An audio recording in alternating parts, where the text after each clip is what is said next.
건강해지는 방송 A스튜디오TV 헬레나 전은정입니다. 여러분 한 주 동안 건강하셨습니까? 오늘 벌써 세 번째 시간입니다.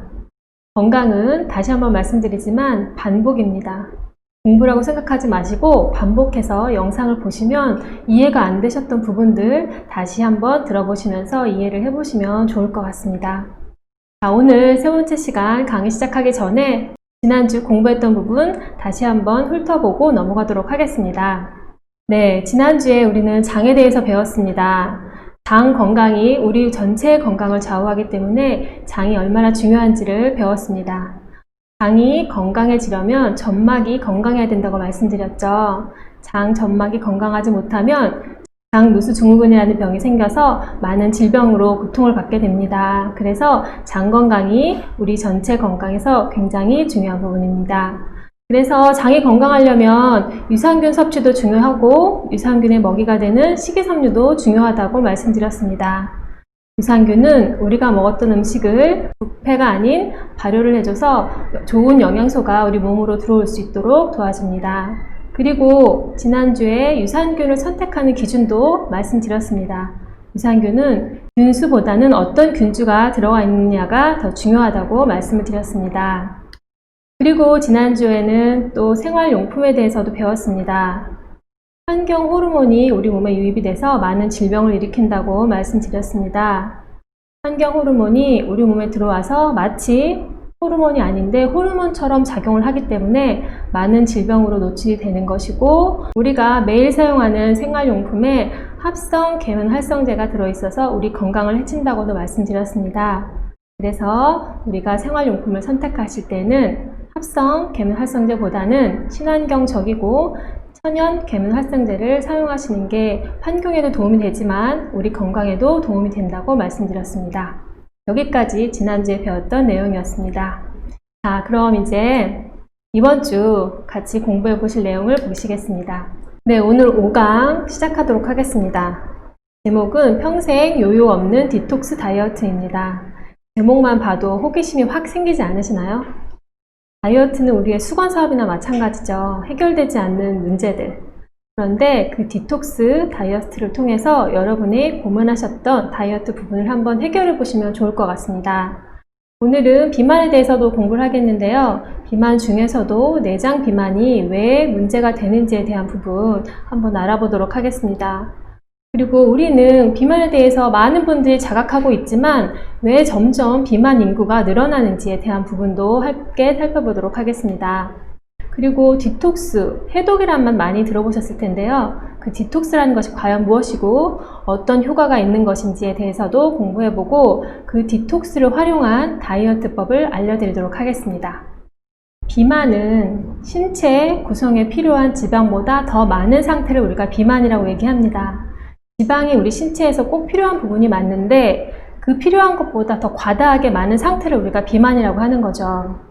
그래서 보통은 체중보다는 비만을 이야기할 때는 체지방률을 많이 이야기를 합니다. 체지방률이란 우리 몸무게에서 지방이 차지하는 비율을 이야기합니다. 그래서 남자 같은 경우는 체지방률이 20% 이상, 여성 같은 경우는 체지방률이 33% 이상일 때 우리가 비만이라고 얘기합니다. 그리고 이 비만은 질병으로 이어지는데 이 부분에 대해서는 뒤에서 다시 한번 공부하도록 하겠습니다. 남자들이 체격이 더 큰데 남자는 20% 이상일 때 비만이라고 하고 여자는 왜 체지방률이 33% 이상일 때 비만이라고 할까요? 남성분들보다 여성분들이 가지고 있는 체지방량이 많습니다. 신체 구조상 여성은 가슴도 있고 엉덩이도 있고 이렇기 때문에 여성들의 체지방률 기준이 조금 높습니다. 자, 그러면 내장지방은 뭘까요? 내장지방은 뱃속 장기들 사이에 끼어있는 지방을 우리가 내장지방이라고 합니다. 그래서 내장지방이 피하지방보다 그림에서 보시는 것처럼 9배 정도 더 위험합니다. 그래서 우리는 지방을 줄여나갈 때 내장지방을 줄이는 것이 굉장히 중요합니다. 그럼 이 내장지방이 어떤 문제점이 있을까요? 내장지방은 혈액 속으로 들어가서 혈액을 탁하게 만듭니다. 혈액이 탁해지면 건강에 좋지 않다고 우리가 계속 반복적으로 배워왔습니다. 자, 이 탁한 혈액이 간으로 들어갔을 경우에는 간이 지방간이 될 확률이 높아지고, 지방간이 진행되다 보면 간이 단단해지는 간경화증이 오게 됩니다. 이것이 지속이 되다 보면 간암이 발생할 확률이 훨씬 높아집니다. 그리고 이렇게 탁해진 혈액이, 기름기가 있는 혈액이 혈관을 통해서 갈 때는 혈관 안에 기름이 많아지기 때문에 혈액 내에 지방률이 높아져서 고지혈증이 생깁니다. 고지혈증은 혈압의 압력을 높여주는 고혈압의 원인이 되고, 고혈압이 진행되다 보면 동맥경화, 많이 들어보셨을 거예요. 동맥경화가 나타납니다. 그리고 이렇게 탁한 혈액이 심장을 통해서 온몸을 퍼진다고 생각해 보세요. 특히 심장으로 들어가는 관상동맥이 이렇게 기름기가 있는 혈액이 지나가게 되면 심장 안으로 혈액이 잘 유입되지 못해서 심장에 협심증이 발생하게 되고, 점점 혈액이 들어가지 못하게 되면 심장이 단단하게 굳어지는 심근경색이 와서 심장마비로 갈 가능성이 높습니다. 그리고 이런 탁한 혈액이 뇌로 간다고 생각해 보세요. 뇌로 혈액순환이 잘 되지 않아서 뇌경색이 오고 뇌졸중이 발생됩니다. 그리고 이런 탁한 혈액이 세포 속으로 들어가게 되면 당뇨가 유발되는데, 이 부분은 뒤에서 다시 한번 또 말씀드리겠습니다. 이렇게 보시는 것처럼 내장지방으로 인해서 생겨나는 질병들이 많습니다.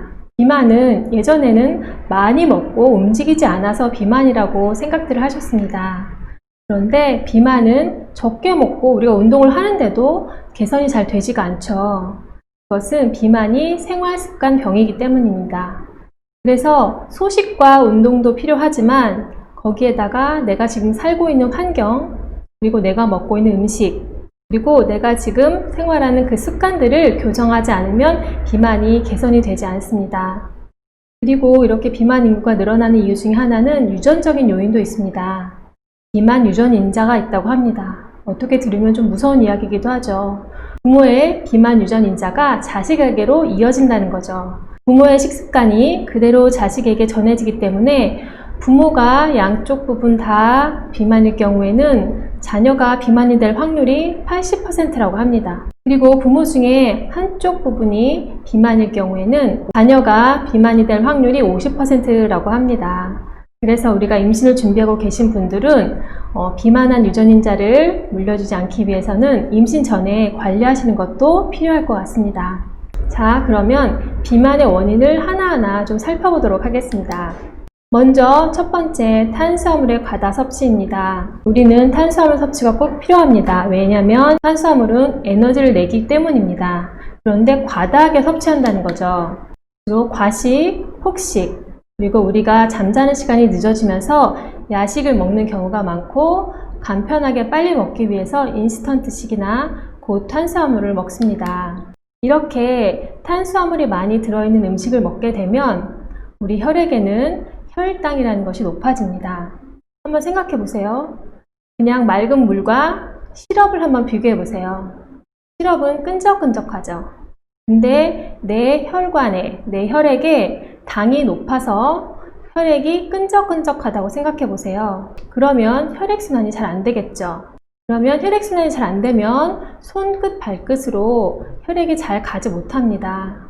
그럼 우리 뇌에서는 큰일 났다, 빨리 이 당을 세포 속으로 넣어줄 인슐린이 많이 필요하구나 해서 췌장을 자극을 합니다. 그럼 췌장에서 인슐린을 내보내죠. 그럼 인슐린이 나와서 하는 역할은, 인슐린은 혈액 속에 있는 포도당을 잡아서 세포 속으로 쏙 넣어주는 역할을 합니다. 그런데 이 인슐린이 나와서 작용을 하는데도 불구하고 당이 너무 많아지게 되면 이 인슐린이 오작동을 합니다. 자기 할 일을 제대로 못하는 거예요. 그런데 뇌에서는 아직도 혈액에 당이 많으니 빨리빨리 인슐린을 더 내보내라고 췌장을 종용합니다. 그럼 췌장에서는 또 인슐린을 부지런히 만들어내는데, 충분히 만들었다고 생각하는데도 계속 인슐린을 내보내려고 하니까 제대로 만들어지지 않은 상태로 혈액으로 내보냅니다. 그러니까 제 기능을 못하는 인슐린들이 넘쳐나는 거죠. 인슐린이 제 기능을 하려면 당을 세포 속에 넣어줘야 되는데 그 역할도 못하고, 인슐린은 인슐린대로 넘쳐나고 당은 당대로 넘쳐나는 인슐린 저항성이 생기게 됩니다. 인슐린의 또 다른 기능 중에 하나가 뭐가 있냐면요. 내장 지방을 분해해서 혈액 속으로 이 지방을 보내버립니다. 그러니까 인슐린이 많아서 내장 지방에 있는 지방까지도 혈액 속으로 들어가게 됩니다. 그래서 우리가 당을 사용하고 남은 것들은 중성지방 형태로 저장이 되고 혈액에는 또 당이 남아나고 이렇게 되는 거죠. 그래서 우리가 탄수화물 섭취가 많게 되면 이런 고혈당과 인슐린 저항성이 생기기 때문에 섭취 열량을 40% 정도로 맞추시는 게 좋습니다. 근데 실질적으로 우리가 탄수화물 섭취가 거의 60에서 70% 정도 된다고 합니다. 그래서 탄수화물을 과다 복용하시면 당뇨와 대사증후군으로 가는 지름길이 됩니다. 그래서 우리가 식생활에서 탄수화물을 조금 줄이시는 게 필요합니다. 두 번째 원인입니다. 단백질과 지방의 결핍. 우리가 충분히 단백질과 지방을 먹고 있다고 생각하지만 그게 결핍이라는 게 좀 이해가 안 되실 수도 있습니다. 그런데 여기서 말하는 단백질과 지방은 양질의 단백질과 양질의 지방을 말합니다. 우리가 에너지를 내기 위해서는 탄수화물과 단백질, 지방이 꼭 필요하다고 말씀드렸습니다. 탄수화물, 단백질, 지방이 에너지로 쓰이기 위해서는 우리 몸에서 분비되는 호르몬 그리고 효소들이 필요합니다. 이런 호르몬과 효소들의 원료가 바로 단백질입니다. 호르몬과 효소를 잘 만들기 위해서는 양질의 단백질이 필요하다는 얘기죠. 그래서 동물성 단백질보다는 식물성 단백질을 권해드립니다. 동물성 단백질은 흔히 우리가 생각하기에 고기를 생각을 많이 하시죠. 그런데 동물성 단백질은 단백질이 풍부한 점도 있긴 하지만 우리가 피해야 하는 포화지방도 많이 들어있습니다. 그래서 이왕이면 동물성 단백질보다는 아미노산이 모두 들어있는 식물성 단백질을 드시는 게 좋겠습니다. 그리고 포화지방산보다는 불포화지방산을 드시는 걸 권해드립니다. 포화지방산은 보통 상온에서 고체에 있는 육류에 있는 기름이라든가 버터 이런 것들을 포화지방산이라고 볼 수 있는데요. 불포화지방산은 씨앗이나 견과류 거기에 들어있는 지방을 우리가 불포화지방산이라고 합니다. 불포화지방산은 혈액을 맑게 해주는 반면에 포화지방산은 혈액을 탁하게 만듭니다. 그래서 우리가 식생활에서 포화지방산보다는 불포화지방산을 드시는 걸 권해드립니다. 트랜스 지방이라고 혹시 들어보셨죠? 트랜스 지방은 불포화 지방산의 하나입니다. 그럼 좋은 거 아니야? 이렇게 생각하실 수 있죠? 근데 트랜스 지방이 우리 몸에 불포화 지방산처럼 들어와서는 하는 행동은 포화 지방산처럼 합니다. 그래서 트랜스 지방, 특히 튀김이나 팝콘, 도넛, 케이크 이런 것들은 적게 드실수록 좋겠습니다. 자, 그리고 우리가 운동을 하고 에너지를 쓸 때는 이왕이면 넘쳐나는 지방을 에너지원으로 쓰시면 너무 좋겠죠. 그런데 우리 몸은 지방을 에너지원으로 쓰기보다는 손쉽게 쓸 수 있는 단백질, 즉 근육에 있는 단백질을 에너지원으로 쓰려고 합니다. 그래서 운동을 하거나 소식을 하고 다이어트를 하다 보면 근육 손상이 많이 생깁니다. 그래서 근육 손상이 없이 지방을 에너지로 쓸 수 있도록 단백질을 꾸준히 섭취해 주시는 것이 필요합니다. 그래서 양질의 단백질과 지방이 부족하게 되면 혈관 질환의 원인이 됩니다. 다음은 유산균과 식이섬유 부족이 또 비만의 원인입니다. 유산균과 식이섬유에 대해서는 지난주 시간에 배웠습니다. 장내에 유익균이 적고 유해균이 많게 되면 음식물이 발효되는 것이 아니라 부패가 된다고 말씀드렸습니다. 이렇게 부패가 되게 되면 독소가 발생을 하게 돼서 이 독소들이 혈액을 또 오염시킵니다. 이렇게 오염된 혈액들이 혈관을 손상시켜서 염증을 발생시키고 그리고 또 세포 속으로 들어가서 세포에 장애를 일으킵니다. 그래서 세포가 제대로 된 에너지를 내지 못하기 때문에 에너지 대사율이 떨어지고 당은 당대로 혈액에 남아있고 그 남은 혈액들이 또 중성지방으로 저장이 되기 때문에 유산균과 식이섬유가 부족하면 대사증후군이 생깁니다. 자, 그리고 네 번째 비만의 원인을 보시면 비타민과 미네랄의 부족도 비만의 원인으로 볼 수 있습니다. 탄수화물, 단백질, 지방이 우리 몸에서 에너지원으로 쓰인다고 말씀드렸습니다. 이렇게 에너지로 잘 나오려면 효소가 중요하다고 말씀드렸는데 이 효소가 잘 작동을 하려면 비타민과 미네랄이 필요합니다. 만약에 이런 효소가 부족하게 되면 불완전 연소가 돼서 독소가 발생합니다. 우리가 자동차가 움직이려면 반드시 주유하고 기름이 필요합니다. 기름을 넣어줘야지 자동차가 움직일 수 있는 에너지가 생기는 거죠. 그런데 좋은 기름이 아닌 안 좋은 기름을 넣었다고 생각해 보세요.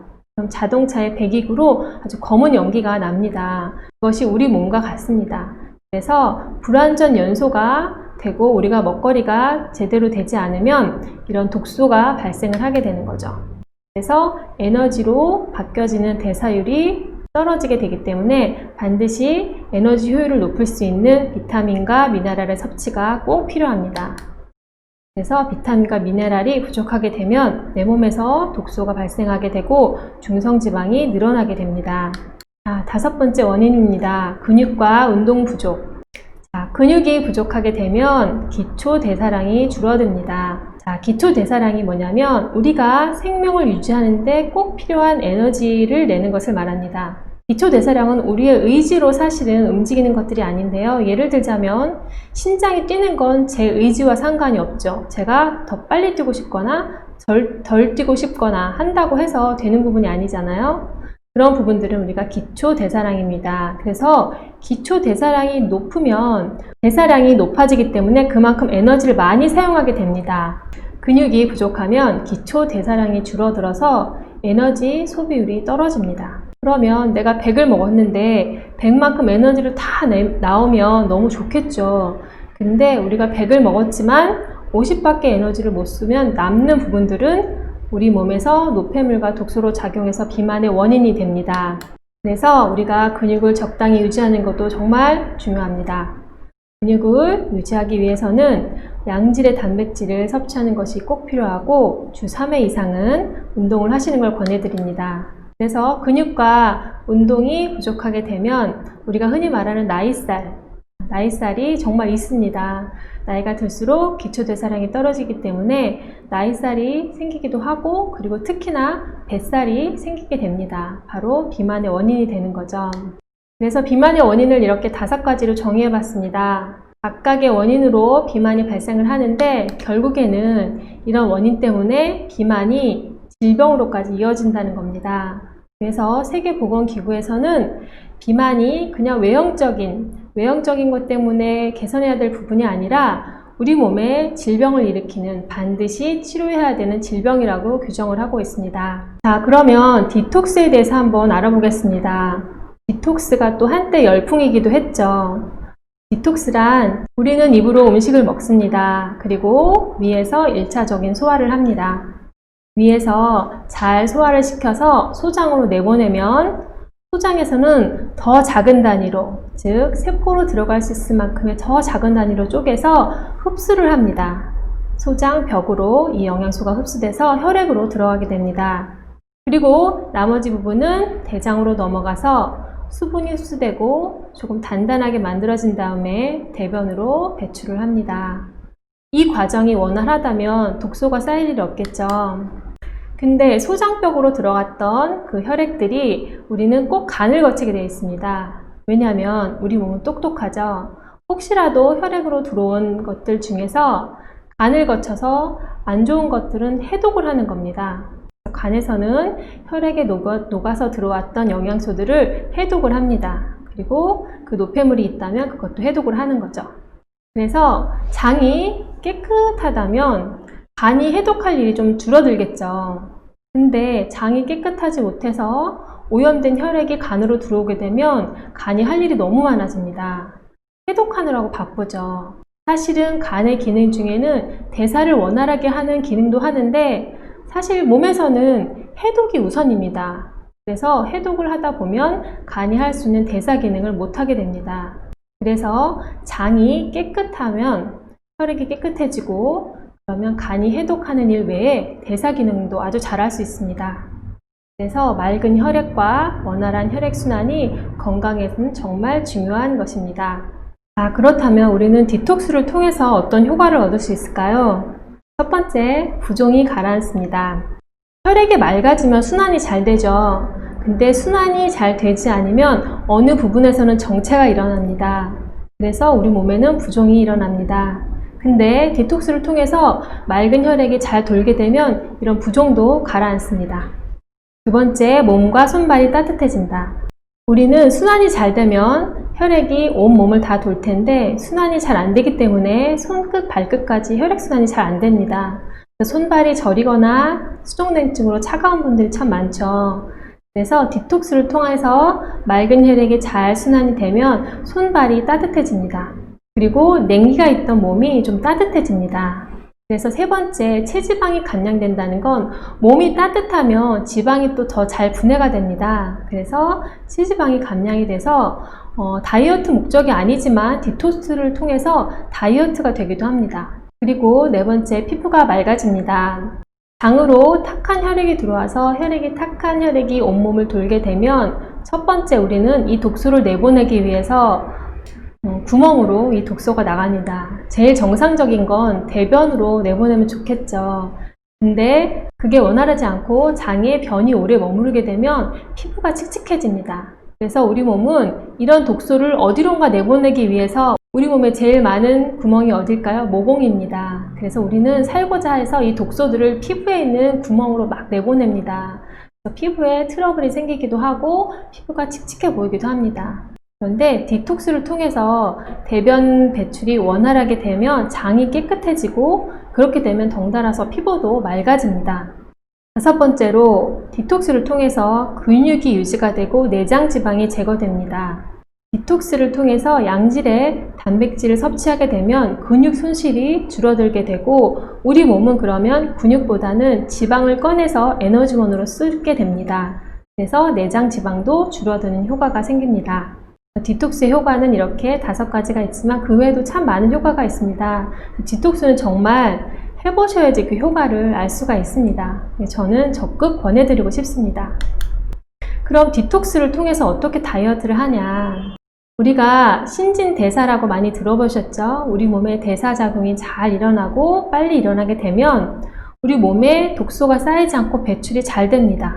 배출이 잘 되면 살이 또 잘 빠지는 체질로 변합니다. 우리가 원하는 게 바로 이거 아닙니까? 살 안 찌는 체질, 살 잘 빠지는 체질. 디톡스를 통해서 그 효과를 얻으실 수 있습니다. 제가 권해드리는 프로그램은 333 디톡스 프로그램입니다.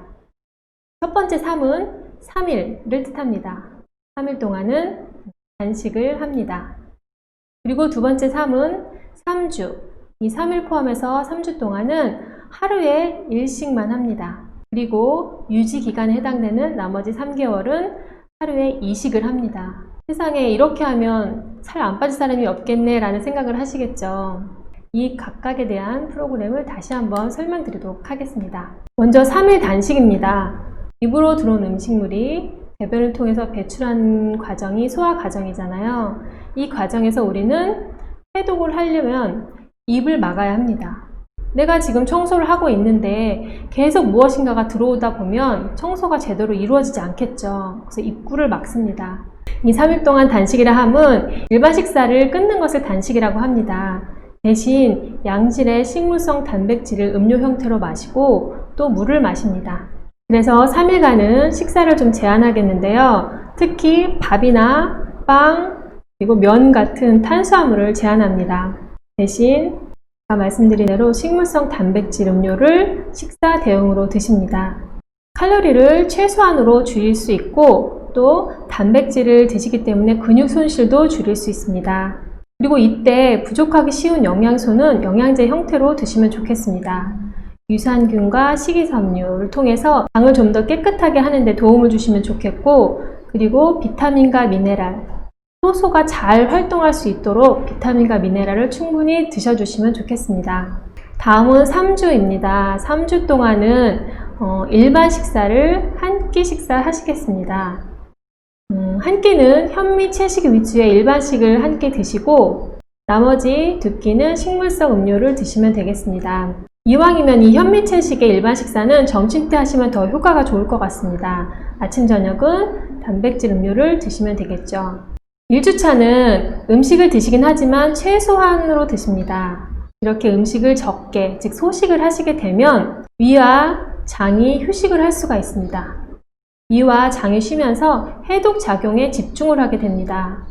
그래서 이때 필요한 영양소로는 효모, 유산균, 식이섬유를 드시면 좋겠습니다. 이런 영양소들이 장 정막을 좀 개선해 주고요. 그리고 내가 먹었던 음식들이 부패가 아닌 발효가 될 수 있도록 유산균이 도와줍니다. 그래서 1주차 동안은 장 환경이 좀 많이 개선이 되겠습니다.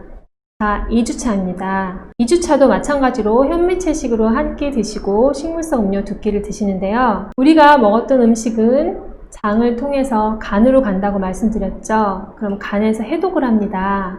근데 음식이 이렇게 적게 들어오면, 그리고 현미채식에 좋은 식사를 하시게 되면 간에서 해독할 게 많지가 않습니다. 그럼 간이 좀 쉴 수가 있겠죠. 간이 조금 쉬고 해독할 게 적게 되기 때문에 혈액이 깨끗해집니다. 그리고 이때는 간에 더 도움을 줄 수 있는 비타민과 미네랄을 드시면 간 기능 개선하는 데도 도움이 되겠습니다. 3주차입니다. 3주차는 혈액순환이 잘 되도록 하는 기간입니다. 이렇게 깨끗한 혈액이 순환이 잘 되면 우리 몸에 있는 염증을 치유하게 됩니다. 염증을 치유하고 내 몸에 있는 체지방을 분해합니다. 그렇게 되고 체지방이 분해되기 때문에 다이어트 효과도 생깁니다. 순환이 잘 될 수 있도록 오메가3나 비타민 E 그리고 코엔자임을 함께 드셔주시면 도움이 되겠습니다. 자, 다음은 유지기간입니다. 3개월 동안은 이식, 3개월 동안은 현미채식을 2끼 드시고 1끼 정도는 단백질 식사를 하시면 좋겠습니다. 즉, 이 3개월 동안은 내 습관을 좀 개선하는 기간이라고 보시면 되겠습니다. 우리 몸에는 패턴이 있습니다. 보통 새벽 4시부터 낮 12시까지는 우리 몸이 독소를 배출하는 그런 장기들이 활동을 합니다.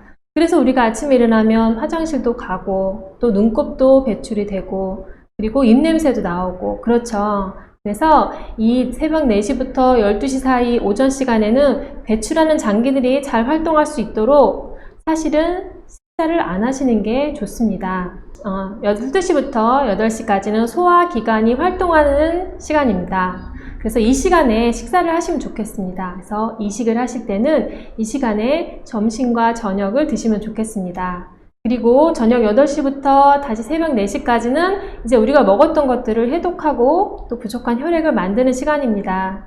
그래서 이 시간에는 해독에 집중할 수 있도록 8시 이후에는 식사를 안 하시는 게 도움이 되겠습니다.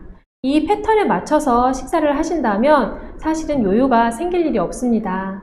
그래서 이 3개월 동안은 이 패턴에 맞춰서 식사를 하시면서 습관을 한번 개선해보는 시간이 되겠습니다. 자, 디톡스 다이어트 생활 습관입니다. 몇 가지 생활 습관 교정하는 방법을 좀 알려드리도록 하겠습니다. 첫 번째, 조식입니다.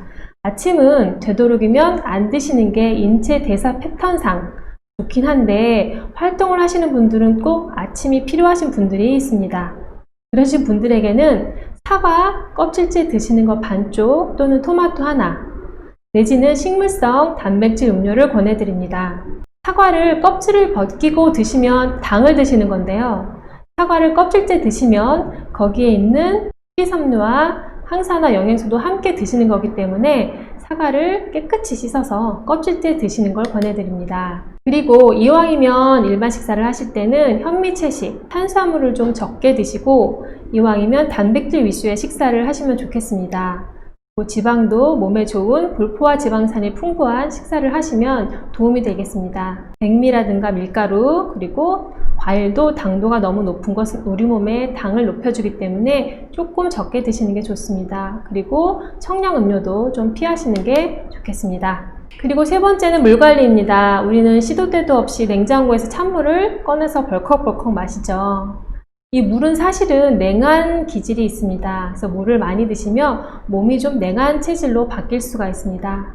그래서 물을 드실 때는 식사 2시간 전이라든가 식사 드시고 2시간 후에 드시는 걸 권해드립니다. 그리고 식사와 함께 물을 드시면 소화하는 데도 조금 어려움이 있기 때문에 식사 중에는 되도록 물을 적게 드시는 걸 권해드립니다. 그리고 저녁 식사 후에 2시간 후에 마시는 물은 해독하는 데 꼭 필요한 물이기 때문에 저녁 식사 후 2시간 후에는 물을 좀 꼭 한 컵 정도는 드시는 걸 권해드립니다. 자, 네 번째, 부족한 영양소 보충입니다. 우리가 식사로는 모든 영양소를 다 채워서 먹기가 쉽지가 않습니다. 그래서 반드시 내 몸에 부족한 영양소는 영양제 형태로 챙겨 드시는 걸 권해드립니다. 이왕이면 천연에 가까운 영양제를 드시는 게 좋겠죠. 그리고 5번째입니다. 운동과 온열요법. 운동은 근육을 유지하는 데도 필요하지만 우리 몸의 체온을 높여서 지방 분해를 잘 할 수 있도록 해주기도 합니다. 그리고 운동을 통해서 땀이 나다 보면 그 땀을 통해서 독소가 배출되기도 합니다. 그리고 온열요법. 우리가 몸이 너무 차갑기 때문에 지방이 굳게 되고 혈액순환이 잘 안 됩니다. 그래서 몸을 좀 따뜻하게 하는 요법이 필요합니다. 그리고 우리가 머리를 많이 쓰고 그러다 보니까 따뜻한 기운은 상체 쪽으로 뻗치고 아래쪽은 반대로 좀 냉한 기질이 됩니다. 그러면 전체적인 순환에 좀 문제가 생기기 때문에 각탕이나 족탕 내지는 반신욕을 해서 몸을 좀 따뜻하게 해서 전체적으로 순환이 잘 되게끔 하시는 게 좋겠습니다. 그렇게 되면 혈액순환에도 도움이 됩니다. 이렇게 디톡스 하시면서 이런 생활 습관을 잘 지키시면 요요가 없는 그런 디톡스 다이어트가 되겠습니다. 자, 여러분은 다이어트를 다 해보신 경험이 있을 거라고 생각합니다. 다이어트를 하는데 건강한 다이어트가 과연 무엇일까요? 비만은 질병이라고 했습니다. 반드시 치유해야 될 질병이라고 규정을 했습니다. 비만은 외형적인 것 때문에 우리가 살을 빼거나 하는 것이 아니라 비만은 질병으로 이어지기 때문에 반드시 개선해야 될 것입니다. 여러분께 디톡스 다이어트를 권해드렸는데요. 자세한 내용이 궁금하시면 이 영상을 소개해 주신 분께 한번 문의를 하시면 좋으실 것 같습니다. 디톡스 다이어트는 단순히 살을 빼는 것이 아니라 내 몸을 건강하게 해서 더 이상 요요가 없이 다이어트가 유지될 수 있도록 도와주는 프로그램입니다. 그래서 비만을 이렇게 개선하기 위해서는 식습관도 중요하지만 아까 말씀드린 대로 생활습관이 반드시 교정이 돼야 됩니다. 그래서 단기간의 다이어트는 절대 안 됩니다. 생활습관을 교정하려면 적어도 3개월 이상 유지를 하셔야 합니다. 오늘 저와 건강한 다이어트에 대해서 공부하셨는데요. 제가 준비한 내용은 여기까지입니다. 건강 홈스쿨링 5강까지가 제가 맡은 강의입니다. 저는 여기까지 강의를 마치고요. 다음 시간부터는 전직 영양사셨고 현재 건강관리사로 활동하시는 분께서 강의를 맡아주시겠습니다. 저보다 좀 더 재미있고 위트 있는 강의가 아마 되실 겁니다. 여러분, 저와 함께 한 시간이 어떠셨는지 모르겠습니다. 다시 한번 말씀드립니다. 건강은 반복해서 공부하시는 겁니다. 영상 반복해서 보시고요. 필요하신 부분은 책도 보시면 너무 좋을 것 같습니다. 제가 준비한 강의는 여기까지입니다. 경청해 주셔서 감사합니다. 안녕하세요. 방금 소개받은 이현옥입니다. 예전에 영양사로 근무했고요. 현재는 방향제 제조회사에서 과장으로 사무관리 업무 맡고 있습니다. 1강부터 5강까지 건강 공부 많이 하셨어요. 6강부터 10강까지는 저와 같이 건강에 대한 공부 하실 거고요. 이게 내 몸을 지켜주는 공부다라고 생각을 하신다면은 조금 더 집중해서 보시고 그러면 많은 도움이 되실 거라고 생각을 합니다. 그럼 저는 이제 6강부터 진행을 한번 해볼게요. 화면에 제가 스티브 잡스 사진을 올려놨습니다. 이분이 돌아가신 지가 벌써 꽤 됐네요. 2011년도에 돌아가셨는데 이분이 수술실에 들어가시면서 남기신 말이 인상적이어서 저도 한번 다시 나눠보려고 올렸습니다. 가장 후회되는 일은 건강한 삶에 대한 책을 미리 읽고 질병에 대비하지 못한 것이다. 건강은 내가 공부하면은 어느 정도는 지킬 수 있다라는 뜻으로 저는 이해를 했고요. 그래서 여러분들과 다시 한번 나눠보려고 합니다. 건강 공부 시작해 볼게요. 6강 우리 몸에 좋은 최적의 물에 대한 얘기를 나눠볼게요. 저는 시크릿 건강 핸드북이란 책으로 공부를 하고 있고요. 그 내용 같이 나눠보겠습니다. 물만 잘 마셔도 건강해진다. 우리 몸에 좋은 최적의 물 선택하기. 정수 방식별 장점과 단점, 좋은 정수기의 조건에 대한 얘기를 이렇게 차트별로 나눠볼게요. 물만 잘 마셔도 건강해진다. 공감하시죠? 어떤 물 드시고 계세요? 우리 몸은 성인 기준 체중의 70%가 물이고 아이들은 80% 그리고 노인은 50%가 물이라고 합니다. 수분의 양이 줄어들면서 노화가 진행된다고 생각을 하시면 될 것 같아요. 이렇게 우리 몸은 물주머니라고 얘기를 해도 과언이 아닙니다. 그 그리스 학자 탈레스는 모든 만물의 근원은 물이고 물로 시작해서 물로 돌아간다라고 얘기를 했고요. 영국 속담에 물만 잘 마셔도 부인을 과부로 만들지 않는다라는 속담이 있대요. 저도 처음 들어봤는데요. 그래서 남편분들이 그렇게 이슬을 좋아하시는 것 같습니다. 저희 집 양반도 이슬 참 좋아하고요. 이슬 받아놓은 병 모아서 다시 또 이슬을 바꿔 먹는 그런 착한 선순환을 하고 있죠. 예, 저희 집만 그런가요? 냉방 문화 어떻게 생각하세요? 지난 여름 많이 습하고 많이 더웠죠. 차에서도 집에서도 에어컨이고 차가운 물, 차가운 음료수 많이 드셨을 거예요. 저도 더위를 많이 안 탄다고 생각을 했는데도 올 여름은 정말 에어컨과 찬물을 옆에 끼고 살았습니다. 근데 이렇게 차가운 게 우리 몸에 좋을까요? 이렇게 차가운 것들이 우리 몸을 해치는 그런 방법이라고 합니다. 상온의 물을 먹는 게 우리 몸은 제일 좋고요. 체온보다 낮은 물을 먹게 되면은 체온과 비슷하게 온도를 맞추기 위해서 그 물을 덮여야 하기 때문에 에너지 소비가 많습니다. 그래서 상온의 물, 내 체온과 비슷한 물을 먹는 게 체내 흡수율이 굉장히 높기 때문에 상온의 물을 드셔주시는 습관을 가져야 될 것 같습니다. 상반신과 하반신의 체온 차이, 우리 몸은요, 최대의 발열기관인 뇌 그리고 혈액으로 가득 채워져 있는 심장과 간이 상체에 있습니다. 그리고 물과 노폐물을 배출해주는 기관인 심장이 하체에 있습니다. 그렇기 때문에 자연스럽게 체온의 차이는 나타나는데요. 차가운 물을 많이 먹거나 이런 여러 가지 냉방 문화 때문에 이런 차이가 더 극명하게 나타나면은 그때는 몸에 문제가 생기게 되죠. 열이 위로 올라오면서 얼굴은 상기되고 그리고 두통을 유발할 수도 있고요. 하체는 점점 차가워져서 손발이 저리고 차가워지는 그런 증상을 나타낼 수 있습니다.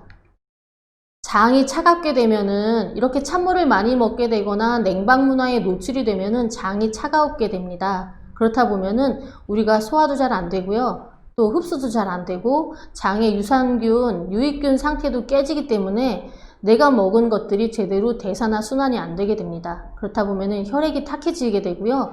그런 것들이 우리 몸을 돌면서 여러 가지 질병을 유발하고 비만도 장이 차갑기 때문에 나타나는 질병의 하나라고 생각을 하시면 될 것 같아요. 수독증 들어보셨나요? 내가 필요한 양보다 더 많은 물이 내 몸에 들어와 있기 때문에 나타나는 증상입니다. 염증, 콧물, 그리고 진물, 설사 이런 것들이 수독증의 한 증상이라고 하는데요. 수독증, 그럼 내가 소변을 얼마나 자주 보는지 한번 체크를 해보시면은 내 몸에 물이 많은지 아닌지 그래도 가늠은 되실 거예요. 그래서 우리 몸은 이 몸에 쌓여있는 나쁜 물들을 내보내기 위해 소변으로 배출을 하는데요. 단순히 오줌만 나가는 게 아니고 그 안에 미네랄하고 비타민도 같이 나가기 때문에 소변을 자주 보는 것 좋지 않고요. 수독증도 여러 가지 질병을 일으키는 증상이라고 합니다. 물이 많아지면 몸이 냉해지기 때문이죠. 상온의 물을 적당히 마시는 것이 중요하다 알고 있는데 상온의 물 맛이 있나요? 사실 미지근한 물 맛있게 느껴지기가 쉽지는 않으실 거예요. 우리 체온보다 약 22도가 낮은 14도의 물을 먹게 되면은 우리의 미각을 느끼는 부분이 마비가 되면서 맛있다라고 느끼게 된대요. 그래서 찬물을 먹으면 맛있다라고 우리가 생각을 하게 되는데요. 사실 상온의 물을 먹어야지 건강에 많은 도움이 되게 돼 있습니다. 찬물을 많이 마시게 되면은 어떻게 될까요? 위와 장 그리고 신장 방광이 차가워지게 됩니다. 그래서 전립선과 자궁에 염증이 발생할 확률이 높아지고요. 그렇게 되다 보면은 혈액순환에 장애도 생기게 돼서 여자분들은 자궁의 혹, 질염 발생 위험률이 높아지고요. 남자분들은 전립선 비대, 전립선에 염증이 생길 확률이 굉장히 높아지게 됩니다. 찬물을 내가 단지 먹었을 뿐인데 나타나는 증상들입니다. 방광의 역할은요, 단순한 그 배뇨기관뿐 아니라요, 오줌을 따뜻하게 덮여서 내 몸을 따뜻하게 해주는 보일러의 역할을 하고 있습니다. 소변이 차가우신 분들은 한 분도 없으시죠? 왜 수영장에서 뭔가 물이 뜨뜻해졌다 했을 때 옆에 사람은 의심을 하게 되잖아요? 예, 소변이 따뜻해지기 때문이죠. 따뜻한 소변 때문에. 물을 마시는 것은 시간도 굉장히 중요합니다. 아무 때나 먹는다고 그 물이 내 몸에 다 흡수가 되는 게 아니기 때문인데요. 삼투압의 원리라고 생각을 한번 해보세요. 우리 혈액과 물은 삼투압의 원리로 조절이 됩니다. 삼투압이란 농도가 낮은 쪽에서 높은 쪽으로 이동을 해서 서로 맞춰주는 그런 원리인데요. 식사 전후 2시간에 물을 먹는 게 좋다라는 얘기 들어보셨죠? 식사 후 2시간이 지나면은 내 혈액과 세포의 농도가 같아집니다. 이때 좋은 물을 드시게 되면은 혈액 속의 농도는 낮아지면서 낮아진 혈액 속의 물이 세포 쪽으로 이동을 하게 되죠. 그래서 그 좋은 물이 세포를 채워지게 됩니다. 그래서 식사 2시간 후에 물을 드시는 게 좋고요. 또 식사 중에 물을 드시게 되면은, 만약에 식사 중에 물을 드시게 되면은 그 물로 인해서 혈액의 농도가 낮아지게 됩니다. 그렇기 때문에 그게 제대로 세포 쪽으로 흡수가 안 되고요. 그대로 배출이 되는 이런 현상들이 일어나서 내가 먹은 물이 흡수가 안 되죠. 근데 식사 중에 내가 물을 먹지 않는다면은 혈액의 농도는 높아지고요. 세포의 농도는 낮아져서 세포 쪽에 있는 노폐물들이 혈액으로 옮겨오게 되고요. 그래서 같이 배출하게 됩니다. 그렇기 때문에 식사 중에는 물을 안 드시는 게 굉장히 중요하고요. 우리가 먹는 음식으로도 수분은 충분하거든요. 나물 반찬, 밥에도 수분은 있고요. 국도 드시면은 국에도 수분은 있죠. 그렇기 때문에 물을 따로 드시지 않아도 돼요. 저도 이런 습관 들인 지는 몇 년 됐는데 밥 먹을 때 물 생각 안 나거든요. 습관을 한번 이렇게 바꿔보셔도 좋으실 것 같아요. 20분. 무슨 시간인가요? 20분. 내가 먹은 물이 내 몸 장기까지 다 퍼지는 데는 20분의 시간이 필요하고요. 피부까지 도달하는 데는 10분, 뇌까지 가는 데는 1분, 그리고 혈액까지 도달하는 데는 30초의 시간이 필요하다고 합니다. 그렇기 때문에 내가 뭔가 갈증이 났을 때 물을 바로 먹는다고 갈증이 해소되는 것은 아니기 때문에요. 운동이나 여러 가지 활동을 하신다면은 중간중간 짬짬이 물을 챙겨 드시는 것도 굉장히 중요합니다. 그리고 자궁이나 또 이런 쪽까지 물이 도달하는 데는 1분 정도의 시간이 걸린대요. 그래서 임산부 같은 경우에는 정말 좋은 물을 선택해서 드셔야 합니다. 그리고 내가 먹은 물이 몸 밖으로 배출되는 데는 1개월 정도의 시간이 필요하다고 하니까요. 아예 뭐 한 번 먹는 물인데 하고 아무거나 드실 그런 상황이 아니죠. 잠자기 2시간 전에 뭐를 해야 된다? 물을 드셔주면 좋습니다.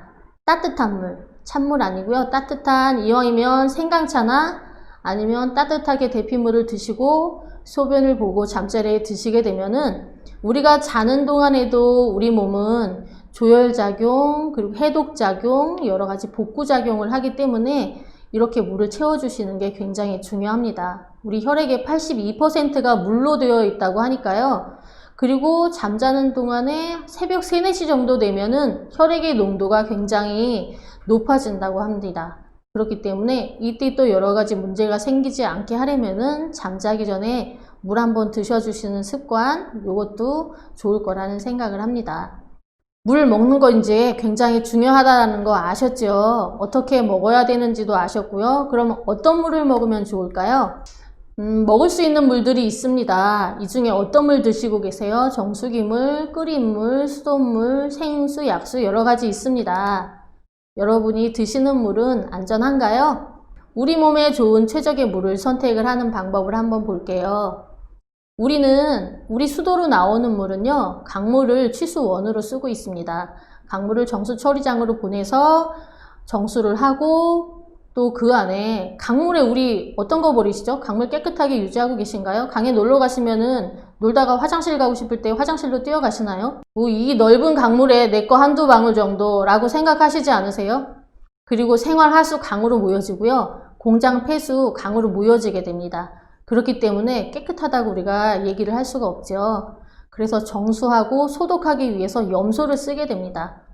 근데 이 염소는 우리 수도관을 타고 가정까지 오는 과정에서 여러 유기 화합물질들하고 만나서 트리할로메탄이라는 우리가 듣도 보도 못한 이런 발암물질을 만들어서 같이 수도관을 통해서 집까지 오게 됩니다. 그렇기 때문에 우리가 수돗물을 안 먹죠. 수돗물에는 이렇게 보시는 것처럼 여러 가지 것들이 들어 있습니다. 근데 그 안에 미네랄도 들어 있기 때문에 이 미네랄을 먹어야 되는데요. 우리가 그래서 가장 쉽게 쓰시는 방법들이 정수기 요새 가정에서 많이 쓰고 계시죠. 그래서 여러 가지 나쁜 것들은 걸러주고 미네랄만 내가 먹겠다 해서 정수기를 많이 사용을 하고 계십니다. 수돗물 그렇게 보셨고요. 물 그래서 수돗물 받아서 끓여 드시는 분들 계세요. 나는 팔팔 끓여서 먹겠다. 정확하게 제대로 끓여 드시려면은 100도씨 이상에서 20분 정도 뚜껑 열고 팔팔 끓여 드셔야 돼요. 물이 한 반 정도로 줄어들게. 근데 맹물 그렇게 끓여 드시는 분들 없으시죠?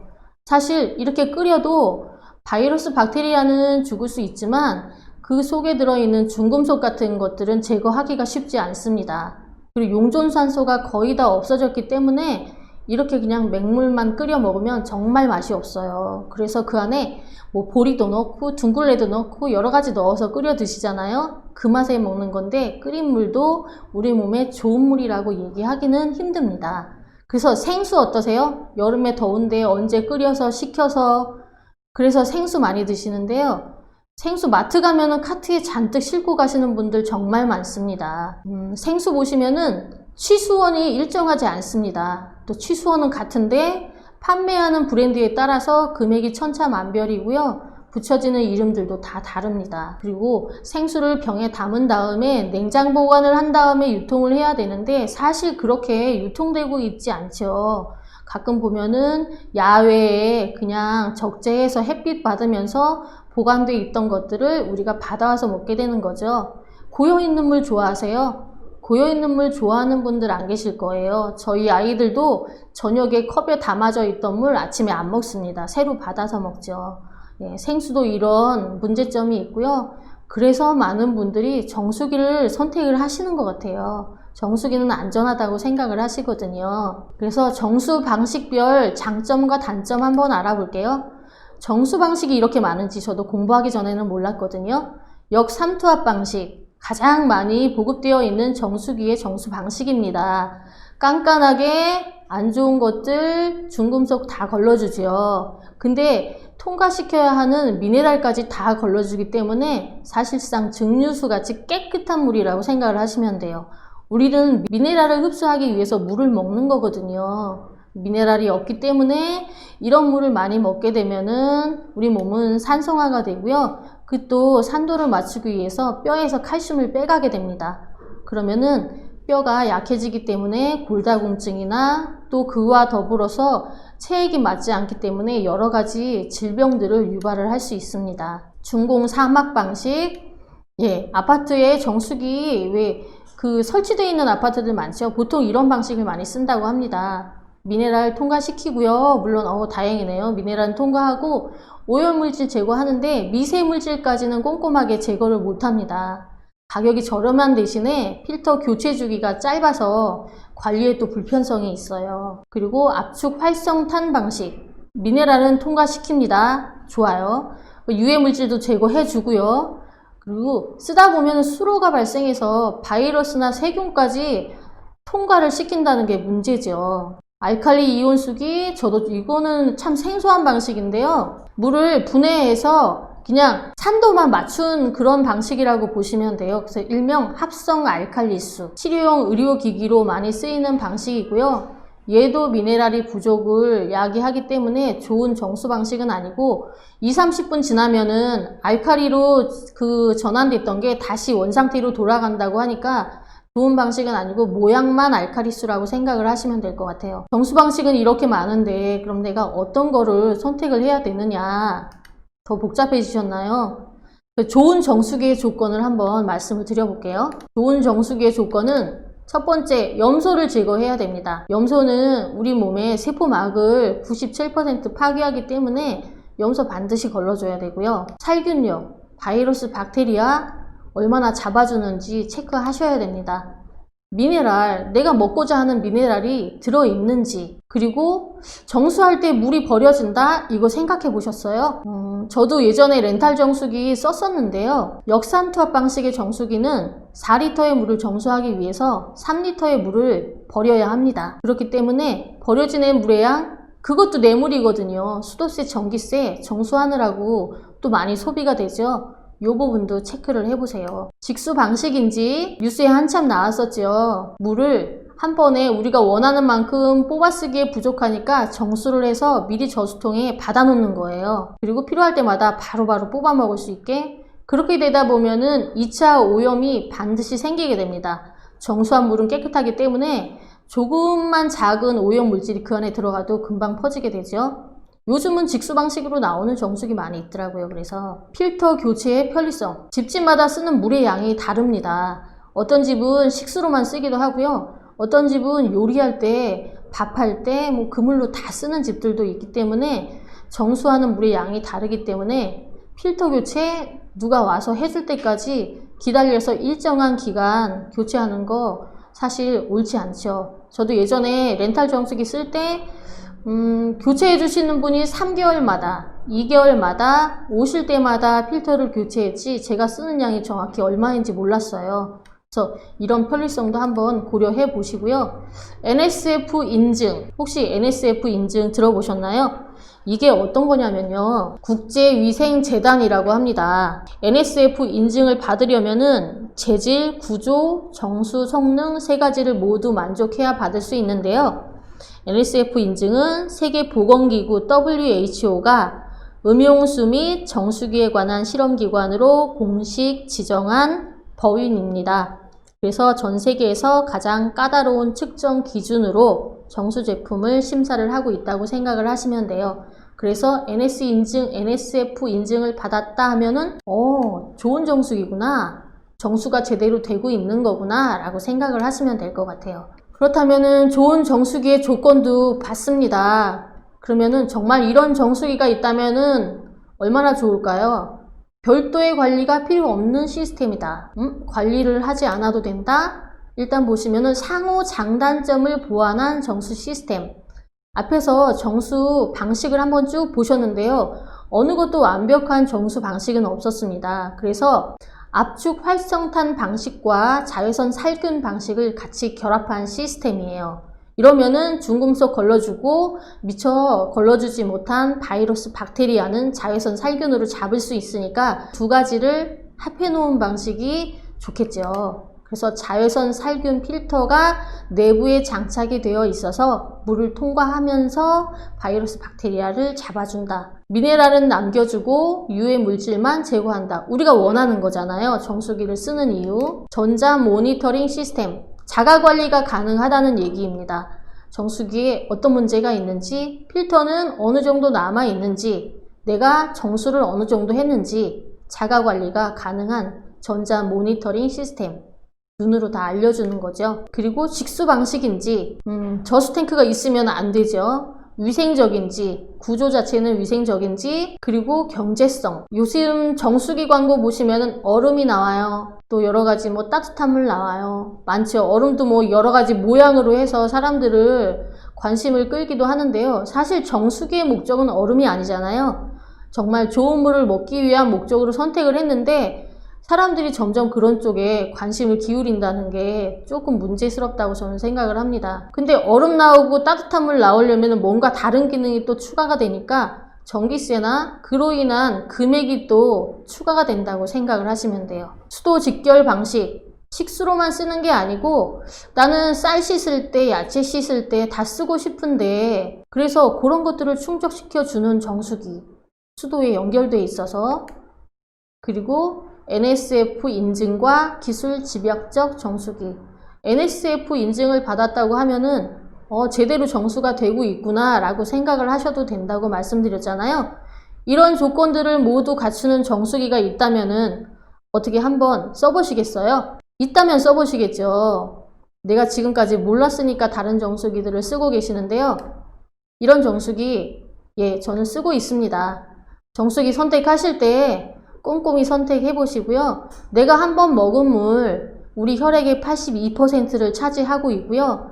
우리 몸에서 몸 밖으로 나가는 데까지 1개월의 시간이 걸립니다. 절대 그냥 단순하게 아무거나 먹을 일이 아니죠. 똑같은 요새 건강보조식품들 많이 드시는데요. 똑같은 걸 드셔도 효과를 보시는 분과 그렇지 못한 분들의 차이는 저의 물의 차이라고 생각을 합니다. 요즘 건강보조식품 많이 드시죠? 비타민, 미네랄 필요성 많이 느끼고 계세요. 근데 같은 걸 드셔도 효과를 보시는 분과 못 보시는 분들이 있습니다. 그 차이는 그 기본이 되는 물이라고 저는 생각을 합니다. 건강보조식품 드시기 전에 물부터 건강하게 챙겨 드시고 그 나머지를 채워주시는 게 건강에 훨씬 도움이 되신다고 생각을 합니다. 오늘 물에 대한 이야기 나누었고요. 어떠세요? 지금 당장 나 물 한 잔 먹어야겠다라는 생각이 드시지 않나요? 좋은 물로 또 한 주 동안 건강하게 지내시고요. 저는 다음 시간에 뵙겠습니다. 감사합니다.